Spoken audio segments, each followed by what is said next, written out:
Keledai botak, kau jahat sekali. Kami, jalan lurus, tak bisa menghentikanmu. Bisakah kuil dakong Mu menghentikanmu? Wajah Kong Xuan tenang saat ia mengucapkan kata demi kata. Saudara kepala biara telah bertapa selama 100 tahun dan telah mencapai tahap Mahayana cukup untuk menghadapi iblis tua itu. Satu batu dapat menimbulkan 1000 riak. Terjadi keributan di Altar Square dan semua orang tampak ketakutan. Semua orang tahu bahwa kuil dakong sangat jauh dan dulunya merupakan rumah seorang biksu suci dengan tubuh emas 6 daun 100 tahun yang lalu. Aku tidak menyangka kau berlatih secara menyendiri. Jingming Dao berdiri dan membungkuk kepada Kong Xuan. Jika Tuan Kong Yuan benar-benar mampu menandingi iblis tua Pavilion Motian, Jingming Dao setuju untuk menyerahkan iblis perempuan Zhou Yu ke kuil dakong. Zheng Yi tercengang. Jingming Dao dan Zheng Yi Dao awalnya berasal dari garis keturunan yang sama. Namun kini, tak ada satupun yang menepati janji mereka. Jika mereka setuju, bagaimana mereka akan menjelaskan hal ini kepada murid-murid mereka yang telah meninggal? Mereka tak bisa mengambil keputusan. Kong Xuan mengangguk dan berkata, "Saya berterima kasih kepada semua donatur Jingming Dao. Kuil dakong akan memenuhi harapan semua orang dan mendidik iblis." Pada saat ini, suara suram datang dari belakang Kong Xuan. "Jika kau ingin membawa Zhao Yue pergi, kau harus meminta izin padaku." Kong Xuan berbalik dan menghadapi sekte Moshe. "Saya sudah katakan bahwa perjalanan ini bukan untuk bernegosiasi dengan kalian para donatur, melainkan untuk memberi informasi." Nadanya sangat tenang, namun kedengarannya sangat kasar. Pemimpin ketiga sekte iblis mengangkat matanya sedikit dan berkata dengan suara dingin, "Dasar keledai botak munafik. Kuil kekosongan agung sengaja membacakan mantra ketenangan agung di sekitar altar. Dengan trik seperti itu, apa kau pikir kau layak menegakkan keadilan?" Dia berhenti sejenak dan melanjutkan, "Kuil dakong selalu menyatakan bahwa semua makhluk hidup setara, terlepas dari kebaikan atau kejahatan, dan mereka tidak ikut campur dalam urusan duniawi. Apakah kamu bosan hari ini?" Kong Xuan mengangkat tangan kanannya di depannya. "Donor Duan, apakah Anda mencoba menghentikan saya?" "Biksu Bao, kalau kau tidak terima roti panggangku, kau harus minum anggurnya." Dengan lambaian tangannya, di belakangnya, beberapa praktisi berjubah hitam melompat ke arena. Melihat pihak lain datang kepadanya dengan agresif, Kong Xuan berdiri di depannya dengan satu tangan. Tidak tergesa-gesa maupun lambat, tidak rendah hati maupun sombong. Tubuh emas arhat. Tubuh emas setinggi 2 meter memancarkan aura yang dahsyat. Jubahnya bergetar. Lihat adegan ini. Jiang Aijian terkejut. Tubuh emas arhat sebanding dengan tubuh Dharma daun kedua dari alam kesengsaraan Yuan Shen. Keledai botak ini tidak sederhana. Tuan tua, cepat mundur. Sekte Moshe jelas sudah siap. Jika keledai botak ini menggunakan segel Zen sebentar lagi, kau pasti akan menderita karena kesadaran terkonsentrasimu. Sambil berkata demikian, ia hendak menarik lengan Luyo untuk mundur. Sebelum Jiang Aijian berbalik, dia melihat beberapa praktisi berjubah hitam tertiup oleh cahaya keemasan. Bahkan tidak ada kesempatan untuk bertemu. Ekspresi praktisi yang saleh itu berubah sedikit. Di pihak Moshe Sekte, semua orang memandang ke atas. Kelima orang yang muncul itu semuanya berada di alam pengadilan ilahi dan merupakan kekuatan utama sekte pedang iblis. Tanpa diduga, Kong Xuan hanya membutuhkan satu gerakan untuk mengusir mereka semua. Hanya Duan Xing, kepala ketiga sekte setan, yang duduk di depan, tanpa ekspresi.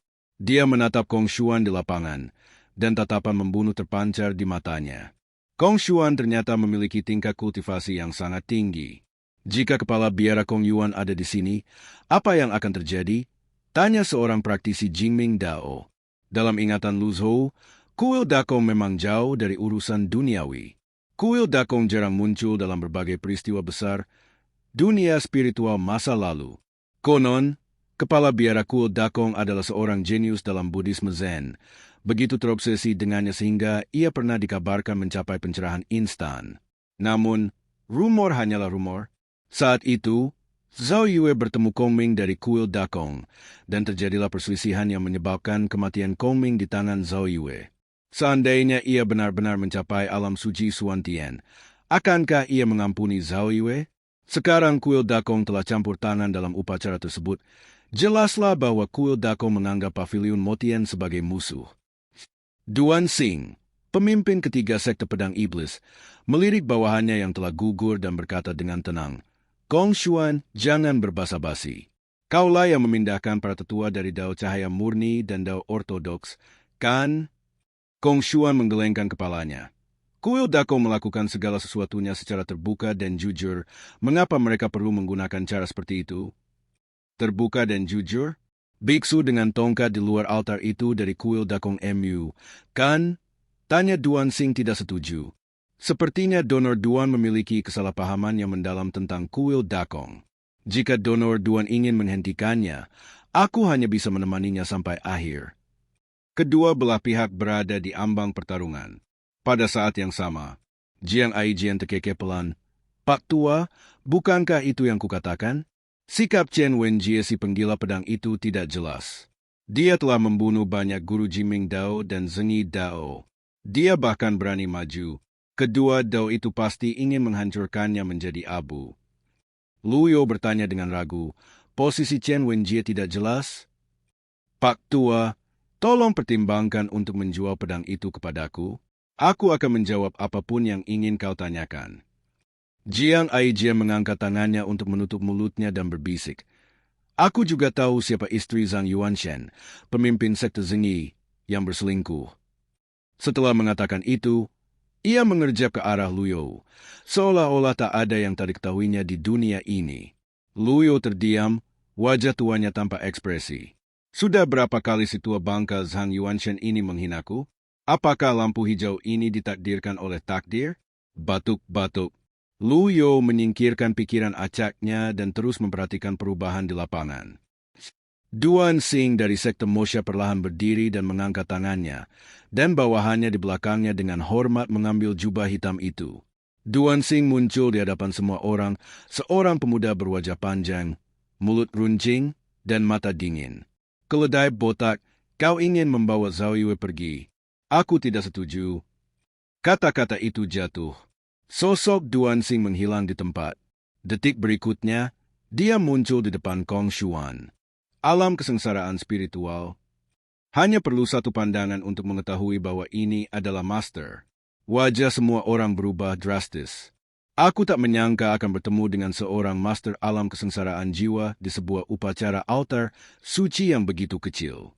Kematian Zuo Xin Chan dari sekte iblis mungkin membuat mereka sangat khawatir tentang Zhao Yue. Pantas saja Duan Xing tidak setuju.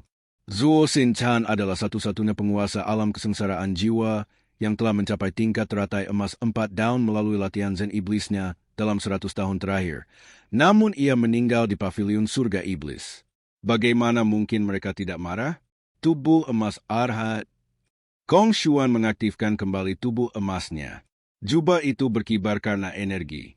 Momen berikutnya, sosok Duan Xing muncul 10, 100, 1000 dan mengepung Kong Xuan untuk menyerang. Semua orang tercengang. Keterampilan macam apa ini? Kok aku belum pernah melihatnya sebelumnya? Bahkan bawahan sekte Mosha pun menggelengkan kepala takjub. Mereka belum pernah melihat seni bela diri sehebat itu. Baik jalan yang benar maupun jalan yang jahat, hanya ada sedikit teknik yang secara khusus dirancang untuk mengembangkan kecepatan. Bayangan-bayangan ini memang merupakan bayangan yang disebabkan oleh kecepatan yang sangat tinggi. Teknik Dao tersembunyi, kata Luyo sambil mengelus jenggotnya. Jiang Aijian sedikit terkejut. Orang tua, apakah Anda mengenali saya? Keterampilan ini berasal dari Taoisme. Setelah diwariskan ke Buyo, keterampilan ini hilang, kata Luyo. Fuyu? Ras alien. Jiang Aijian melebarkan matanya dan menatap ketiga pemimpin sekte Mosha, dan bayangan-bayangan menyilaukan di lapangan. Di dunia Dayan, di mana ada ruang bagi ras asing untuk mendapatkan pijakan? Ketika ribuan bayangan jatuh di Luohan Jin, Kong Xuan juga merasakan banyak tekanan dan sedikit mengernyit. Seperti yang diharapkan dari kepala ketiga sekte iblis. Aku memang meremehkan tingkat kultivasi alam kesengsaraan jiwa. Bang bang bang. Bayangan tinju yang disertai hembusan angin kencang menghantam Jin. Seluruh alun-alun dipenuhi dengan energi yang saling bersilangan. Mereka yang berada di dekatnya harus mundur beberapa langkah untuk menghindari cedera yang tidak disengaja. Kalau begitu, aku tidak akan sopan. Kong Xuan memberi isyarat dan bergerak, dikelilingi oleh energi vital dengan tangan terlipat horizontal. Terani pikiranmu dan lihatlah sifatmu yang sebenarnya. Pikirannya jernih dan mantap seperti gunung Tai. Segel meditasi Zen. Begitu segel ini dilepaskan, ratusan bayangan pun tersebar. Duan Xing terdiam, seolah membeku di tempat. Hanya detik ini saja. Gerakan Kong Xuan berubah lagi. Segel konsentrasi menghilang. Dia membuat jejak tangan ke arah Duan Xing. Mudra roda Fajra, berdengong. Duan Xing sedikit mengernyit, mengangkat tangannya, dan tubuh Dharma teratai emas 4 daun muncul. Memblokir gerakan terkuat ini. Itu seperti cincin berlian yang membentur tembok keras dan terpental menjauh. Kemanapun dia pergi, para praktisi akan segera menghindarinya. Jejak tangan itu ditempatkan di serambi altar. 48 pintu bergetar hebat. Akibat badai tersebut, bagaikan hembusan angin kencang, berderak dan meledak. Pintu utama di tengah, yang merupakan pintu altar paling suci, tertinggi dan terbesar, terbuka dengan keras. Santo, semua praktisi, baik yang jalan lurus maupun jalan sesat, menoleh. Ada platform bundar kecil di tengah gerbang utama, dan di platform itu, Zhao Yue di kaki pilar. Tak ada perlawanan di matanya, kecuali kemarahan. Sebuah teratai emas dilukis di antara alisnya, teratai emas berwarna merah cerah. Iblis wanita Zhao Yu. Kerumunan itu pun bersorak-sorai. Lu You mengangkat matanya dan melihat Zhao Yu. Aura Zhao Yu tidak menunjukkan fluktuasi apapun. Seperti yang diduga, kultivasinya telah disegel oleh seseorang. Kong Xuan mempertahankan tubuh emas arhatnya dan berkata dengan bangga, "Donor, mengapa Anda harus mempermalukan saya?" "Biksu, Bao, kalau cuma ini yang bisa kau lakukan, kusarankan kau bawa keledai-keledai botak ini dan kabur saja," kata Duan Xing dingin. Di bawah berkadar makaya teratai emas 4 daun. Auranya juga jauh lebih kuat dari sebelumnya. Kong Xuan mengangkat tangannya dan menggenggamnya. "Karena donor Duan menghalangi saya tidak akan bersikap sopan." Ledakan, tubuh emas arhat pun tersebar. Letakkan sarutangan di bawah dagu Anda dan duduk diam. Sebuah patung arhat berwarna emas tersebar di sekelilingnya. Berdengung. Semua pendeta di sekitar altar menjatuhkan tongkat panjang mereka dan menempelkan tangan mereka di depan tongkat tersebut. Para pendeta yang mengelilingi kereta terbang di langit juga mengubah formasi mereka. Suara lantunan doa bergema di seluruh altar. Ekspresi Lu You tenang, tetapi hatinya terkejut. Suara Brahma memasuki mimpi. Ini buruk. Bagaimana cara memblokir di tahap tengah kondensasi? Memasuki mimpi dengan suara bahasa Sanskerta merupakan salah satu bentuk praktik suara dalam ajaran Buddha. Ini agak mirip dengan mantra meditasi. Bila bunyi bahasa Sanskerta itu dilantunkan dalam mimpi, maka akan memberi manfaat bagi diri sendiri, menyakiti musuh, dan melegakan pikiran orang. Mereka yang kultivasinya lemah akan ketakutan oleh kekuatan suara dan mati karena pendarahan dari ketujuh lubangnya. Namun, Buddha tidak secara harfiah mengatakan kematian bagi semua makhluk hidup, melainkan memiliki konsep memasuki mimpi. Praktisi yang lebih kuat juga akan terganggu dan menjadi bingung serta pusing, sehingga mereka tidak mampu melawan musuh. Belum lagi, ini adalah semacam praktik suara nyanyian kolektif. Kekuatannya begitu besar sehingga melampaui fenomena. Lu You hanya berada di tahap tengah alam kondensasi dan tidak mungkin bisa menghentikannya. Berdengung. Berdengung, sensasi kawanan lalat yang berdengung tiba-tiba menyapu seluruh altar. Lu You mengangkat lengannya, dan keterampilan yang sesuai muncul di benaknya secara naluriah. Dia mencoba memobilisasi mereka. Pada saat yang sama, dia berbalik untuk melihat Xiao Yuan Er dan Jiang Aijian. Jiang Aijian hilang. Intuisi Lu You mengatakan bahwa Jiang Aijian adalah orang yang cakap. Sayangnya, perhatiannya terlalu terfokus pada pemandangan dan ia tidak memperhatikan Jiang Aijian. Yuan Er kecil sedikit mengernyit, cemberut, dan menghentakkan kakinya dengan marah. Tak ada gunanya. Ini, pikiran yang sederhana dan karakter tanpa gangguan menunjukkan kelebihan. Selain itu, Tingkat kultivasinya setidaknya berada di alam istana ilahi, jadi suara Brahma hampir tidak berpengaruh padanya pada tahap awal. Berdengung, berdengung. Gelombang suara nyanyian bahasa Sanskerta dalam mimpi itu menjadi lebih keras, bergulung-gulung dari jauh bagaikan gelombang laut. Lu Yo mengangkat tangan tuanya. Saya kira tatapan tahap tengah hanya dapat mencapai titik ini. Balikkan telapak tangan Anda dan pegang kartu penyangga. Kong Xuan dari kuil Dakong terbunuh dengan satu gerakan. Para biksu kehilangan pemimpin, dan nyanyian Buddha pun terhenti. Tapi beginilah masalahnya. Ini akan memperkenalkannya kepada publik. Tidak ada cara untuk membawa Zhao Yue menjauh dari hadapan begitu banyak orang. Renungkan sejenak. Lu Yo membalikkan tangannya dan kartu properti itu menghilang. Manfaatkan kesempatan ini dan gunakan skill kebal. Sebaiknya hindari juga bagian yang tajam terlebih dahulu. Wajah tuanya masih tampak tenang. Suara dengungan besar itu terus bergema, mengganggu pikiran. Di tengah-tengah konsentrasi, saya sudah merasa sudah mencapai batas saya. Aduh, keledai-keledai botak ini membuatku pusing. Seorang kultivator muda di sebelahnya memegangi kepalanya dan mengumpat, lalu jatuh ke tanah dan berguling. Hei orang tua, bagaimana kamu baik-baik saja? Ya. Bagaimana mungkin aku baik-baik saja? Lu Yo melihat sekeliling dan melihat semua orang berekspresi jelek dan berkeringat di seluruh wajah mereka. Suara dengungan itu menjadi lebih keras, beberapa kali lebih keras dari sebelumnya. Lu Yo tiba-tiba merasakan gelombang kekuatan datang ke arahnya. Inilah pengaruh terbesar dari suara bahasa Sanskerta yang masuk ke dalam mimpi. Ia melihat banyak orang dengan tingkat kultivasi rendah, menyemburkan darah ke langit, dan tentu saja mati dengan darah keluar dari ketujuh lubang. Sensasi terbakar datang dari laut dan Tian Qi Lu Yo. Berdengung, karena ia telah memperoleh kemampuan membaca pikiran orang lain.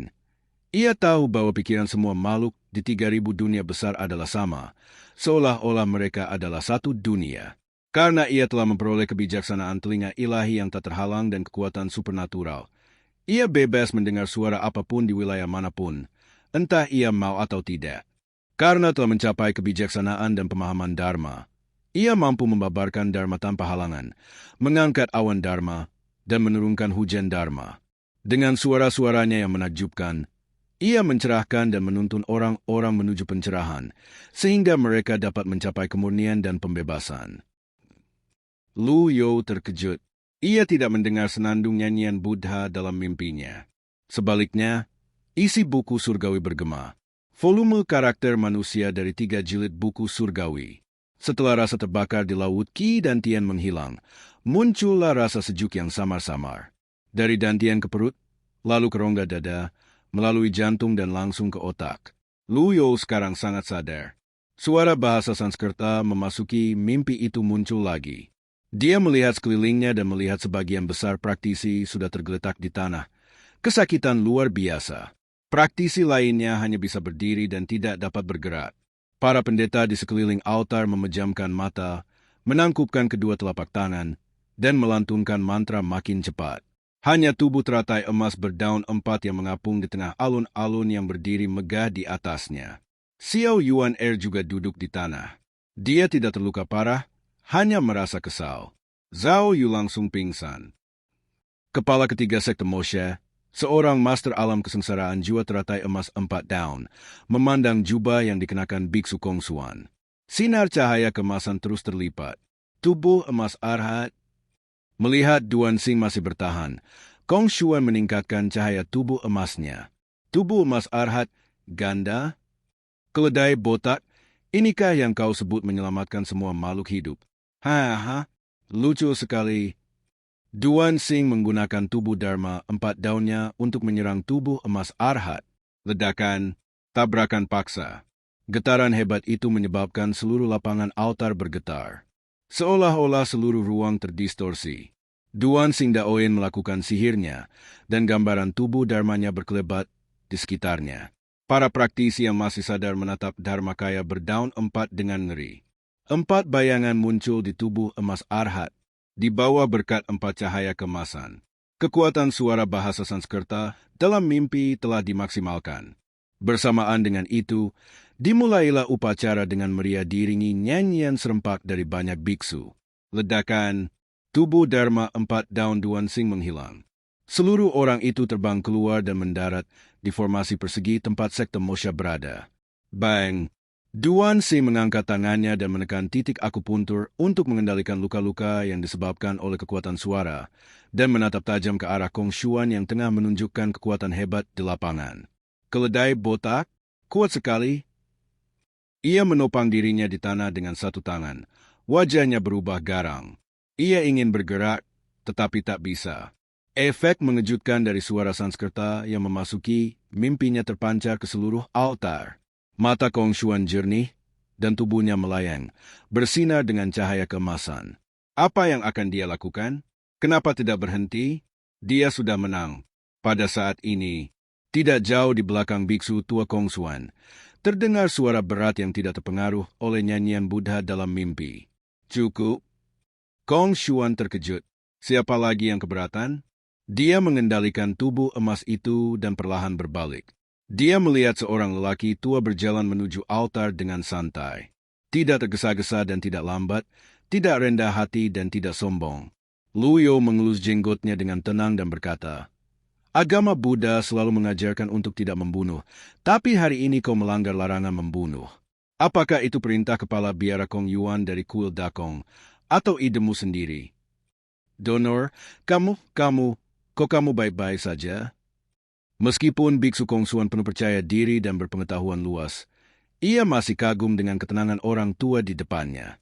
Dengan puluhan biksu dan suara bahasa Sanskerta memasuki mimpinya selama alam kesengsaraan jiwa, tidak ada alasan mengapa dia tidak akan terpengaruh sama sekali. Luyo berkata dengan tenang, "Jawab apa yang aku katakan."